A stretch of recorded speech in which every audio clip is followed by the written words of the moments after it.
हेमंत सरकार ने पेट्रोल पर सब्सिडी देने की जो घोषणा की है वो महज लोगों को रिंझाने के लिए है और एक गरीब किस तरह से इसका लाभ ले सकता है ये समझ से परे है।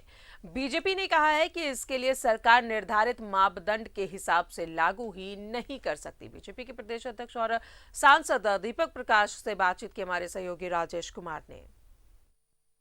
सरकार वैसे लोगों को पेट्रोल पर 25 रुपये सब्सिडी देने जा रही है, उसकी तैयारी कर रही है जिनके पास संसाधन का अभाव है, जो गरीब हैं।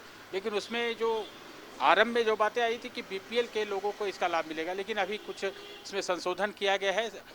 इस विषय पर विपक्ष जो है सवाल खड़ा कर रहा है कि आखिर कैसे कोई गरीब इसका लाभ उठा सकता है। हमारे साथ है प्रदेश अध्यक्ष और सांसद दीपक प्रकाश जी।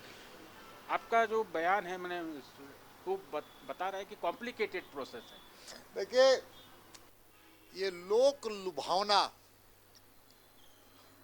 कपोल कल्पित योजना है जो धरातल पर उतर ही नहीं सकता है और हम कह सकते हैं कि जटिलताओं से भरी हुई योजना है।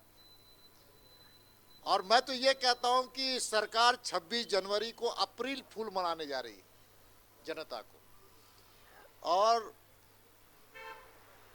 जो गरीब है, जो बीपीएल धारी है, बीपीएल कार्ड धारी है, उसमें शर्त है कि मोटरसाइकिल नहीं होनी चाहिए, उनके पक्के आवास नहीं होने चाहिए, उनके पास इस प्रकार की जो कुछ शर्तें हैं, उन शर्तों के आधार पर तो ये होना चाहिए कि पेट्रोल के साथ साथ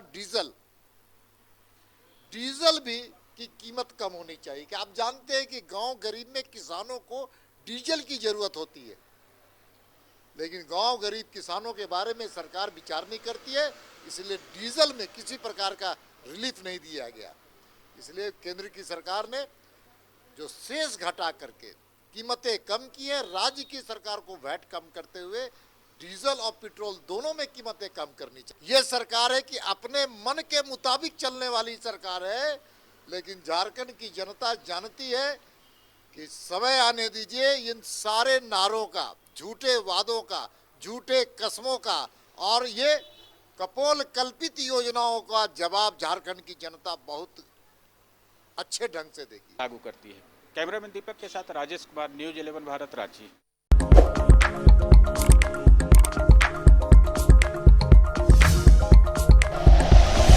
like and share videos, subscribe करें हमारा चैनल और प्रेस करें बेल आइकॉन। न्यूज़ 11 भारत, सच है तो दिखेगा।